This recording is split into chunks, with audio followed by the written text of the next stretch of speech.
সাফা যেমনটি বলছিল, জুলাই ঘোষণাপত্র নিয়ে মিশ্র প্রতিক্রিয়া জানিয়েছে বিভিন্ন রাজনৈতিক দল। হতাশাজনক আখ্যা দিয়েছে জামায়াতে ইসলামী, দু একটি দলকে খুশি করতে এই ঘোষণাপত্র, এমনটি জানিয়েছে এবি পার্টি। আর গণ অধিকার পরিষদের পক্ষ থেকে বলা হয়, যা প্রস্তাব করা হয়েছিল তার বেশিরভাগই আসেনি ঘোষণাপত্রে। এদিকে রাতে প্রধান উপদেষ্টার জাতির উদ্দেশ্যে ভাষণের পর সবকিছু নিয়ে আনুষ্ঠানিক প্রতিক্রিয়া জানাবে বিএনপি।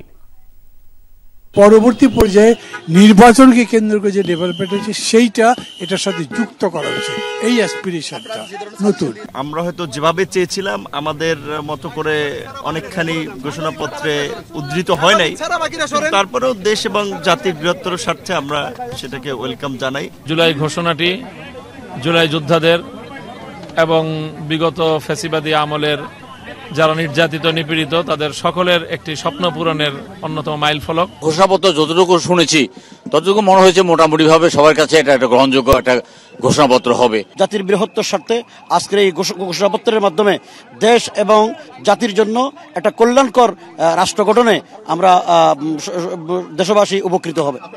রাজনৈতিক দলগুলোর সাথে সংলাপ করে যে যে বিষয়গুলোতে ঐক্যমত্যে পৌঁছেছেন ওই জায়গাগুলোর আদলে ওইভাবে জুলাই সনদ ঘোষিত হবে বলে আমরা আশাবাদী। আমরা মনে করি এটা যদি আমাদেরকে আগে দেওয়া হতো, আমাদেরকে যদি এই বিষয় নিয়ে আলোচনা করা হতো, হয়তো জাতি আরো বিশেষ যেগুলো বাদ পড়েছে এগুলো আরো সম্পৃক্ত করার সুযোগ হতো। এটা একটা রচনার মতো হয়েছে, এই জন্য আমরা মনে করি এতে জাতি হতাশ।